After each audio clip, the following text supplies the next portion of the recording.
فرمایا حضور علیہ السلام نے انت صاحبی فی الغار و صاحبی علی الحوض، اے ابو بکر تم غار میں بھی میرے ساتھی ہو اور حوض کوثر میں بھی میرے ساتھی ہو۔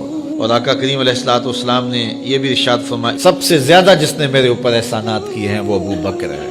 حضور نے فرمایا کسی کے مال نے مجھے اتنا نفع نہیں دیا جتنا ابو بکر کے مال نے دیا، جتنا ابو بکر کے مال نے دین کو، اسلام کو، میرے کاز کو نفع دیا ہے، میرے حضور نے فرمایا اتنا کسی کے مال نے نفع نہیں دیا۔ اللہ اکبر۔ فبکا ابو بکر، تو جب یہ بات حضور نے کہی تو ابو بکر رونے لگے۔ وقال ما انا ومالی الا لکا، حضور میں بھی آپ کا ہوں، مال بھی آپ کا ہے۔ اللہ اکبر۔ حضرت ابو بکر صدیق رضی اللہ تعالی عنہ نے حضور علیہ السلام کے ساتھ جو محبتوں کا ذکر کیا، اور پھر آقا کریم علیہ السلام نے ان کا جو اختصاص فرمایا۔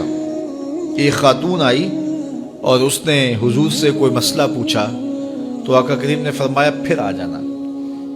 تو اس نے کہا اگر میں پھر آؤں اور آپ نہ ملیں، اس کا مطلب یہ تھا کہ آپ اس دنیا سے کوچ کر گئے ہوں، تو فرمایا میں نہیں ملوں گا، ابو بکر تو ملے گا نا۔ تو علماء نے کہا یہ خلافت کی طرف اشارہ ہے۔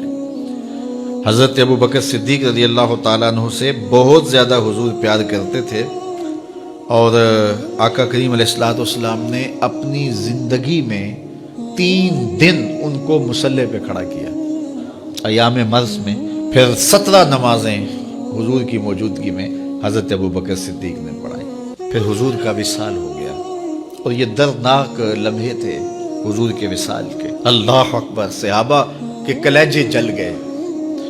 حضرت عمر نے ہاتھ میں تلوار پکڑی اور ایسے کھڑے ہو گئے اور ایسے لہراتے تھے تلوار، اور کہتے تھے خبردار کسی نے کہا حضور کا انتقال ہو گیا، میں گردن اتار دوں گا۔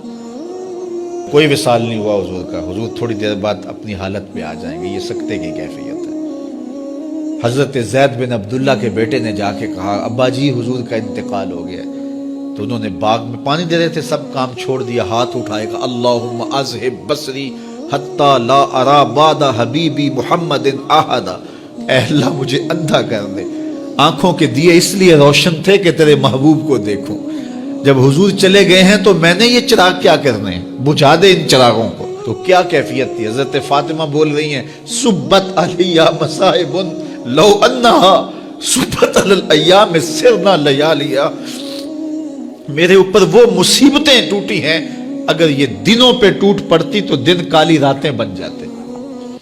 تو تھوڑی خبر تھی حضور کا وصال۔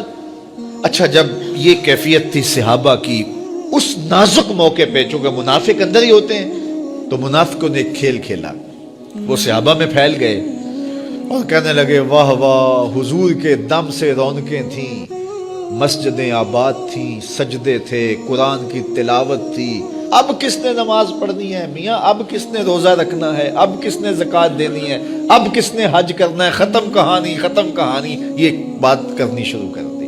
اب یہ بڑی نازک صورتحال، تو کیا حضرت ابو بکر کا کلیجہ نہیں جل رہا تھا؟